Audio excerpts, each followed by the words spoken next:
मुख्यालय पर आज राजस्थान राज्य पुजारी महासभा संघ के तत्वाधान में राज्य सरकार के नाम एक ज्ञापन सौंपा गया। ये ज्ञापन कलेक्टर को सौंपा गया। ज्ञापन में बताया कि पुजारी समाज को राजस्व अधिकार प्रदान करने, उनका नाम राजस्व रिकॉर्ड में दर्ज करने की मांग को लेकर ये ज्ञापन दिया गया है।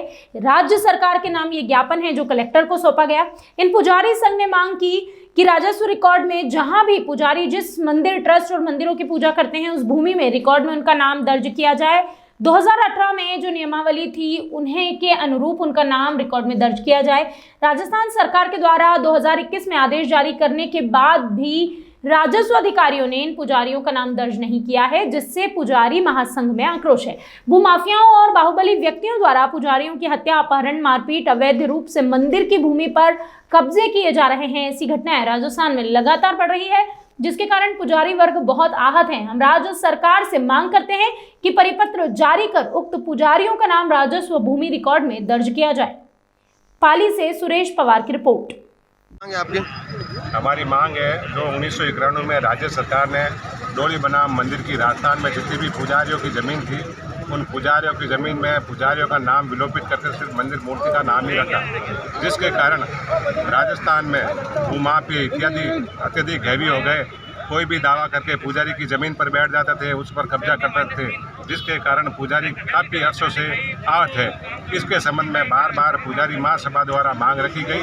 उस मांग को मद्देनजर रखते हुए राजस्थान सरकार ने 12/9/2018 को एक सर्कुलर जारी किया गया। उस सर्कुलर के अंदर जो भी 1991 में राजस्थान सरकार ने पुजारियों के नाम हटाने के लिए परिपत्र 1991 को जारी किया था, उसको रद्द करते हुए पुनः पुजारियों का नाम 2018 के सर्कुलर के तहत मंदिर मूर्ति में पुजारियों का नाम दर्ज करने का आदेश पारित किया गया। उसके बाद में 2021 में भी राज्य सरकार द्वारा परिपत्र जारी किया गया। उस परिपत्र के तहत भी समस्त पुजारियों का नाम राजस्व रिकॉर्ड में दर्ज करना था। उसके बारे में आज दिन तक अधीनस्थ कर्मचारियों द्वारा, राजस्थान के जितने भी अधीनस्थ कर्मचारी अधिकारी हैं उनके द्वारा राज्य सरकार के राजस्व ग्रुप 6 द्वारा जारी किए गए परिपत्र की पालना नहीं की गई और इसके पश्चात 2022 में भी सर्कुलर जारी किया गया। उसके तहत भी राज्य सरकार के अधीनस्थ अधिकारियों और कर्मचारियों द्वारा किसी प्रकार की कोई पालना नहीं की जा रही, क्योंकि भूमाफियों ने राजस्थान की काफ़ी अत्यधिक भूमि पर जो मंदिर मूर्ति की भूमि है उस पर अतिक्रमण कर रखा है।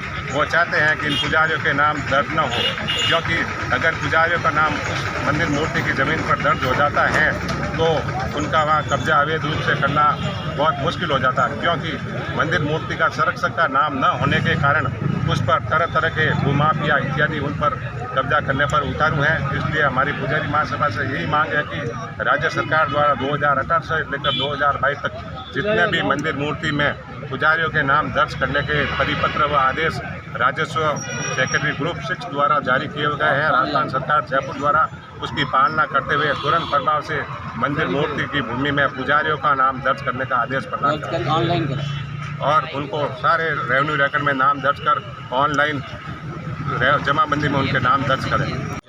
गौतम शर्मा एडवोकेट और राकावत वैष्णव, पूर्व सांसद शंकरलाल जी का लड़का हूँ मैं निवेदन कर रहा था कि पूर्व में ये जो भैरव सिंह जी की सरकार आई थी उन्होंने उस समय हमारे पुजारियों को अधिकार से हमको वंचित किया। 1991 में जो वंचित किया वो हमारे जो है पुजारी समाज पर बहुत बड़ा आघात था और उन्होंने हमारी भावनाओं को जो है बिल्कुल कुचल दिया। उसके बाद में अशोक जी ने 2011 में ये वादा किया था कि इसके बारे में पहले की समान जो है सारी आपको अधिकार प्रदान किए जाएंगे। उसके संदर्भ में कार्रवाई चल रही है, लेकिन काफ़ी लेट होने के बावजूद अभी तक उसमें कोई निर्णय हुआ नहीं है। तो मैं यही निवेदन है कि 13 सितंबर 2018 से जो पोजीशन थी वो वापस बने, उसके लिए ये मैं निवेदन कर रहा था कि पूरा राजस्थान का पुजारी समाज आपसे, अशोक जी से और राजस्थान सरकार, कांग्रेस सरकार से निवेदन कर रहा है कि हम जो है भगवान के पुजारी हैं और हम सरकार के बहबूदगी के लिए, सरकार के विकास के लिए, सरकार की मजबूती के लिए काम करते हैं। तो हम चाहते हैं कि हमारा अधिकार हमें पूर्णतः वापस दिया जाए। इसलिए हम इसी के संदर्भ में कलेक्टर साहब के पास आए हैं कि हमारा वो जो मैसेज आगे अशोक जी को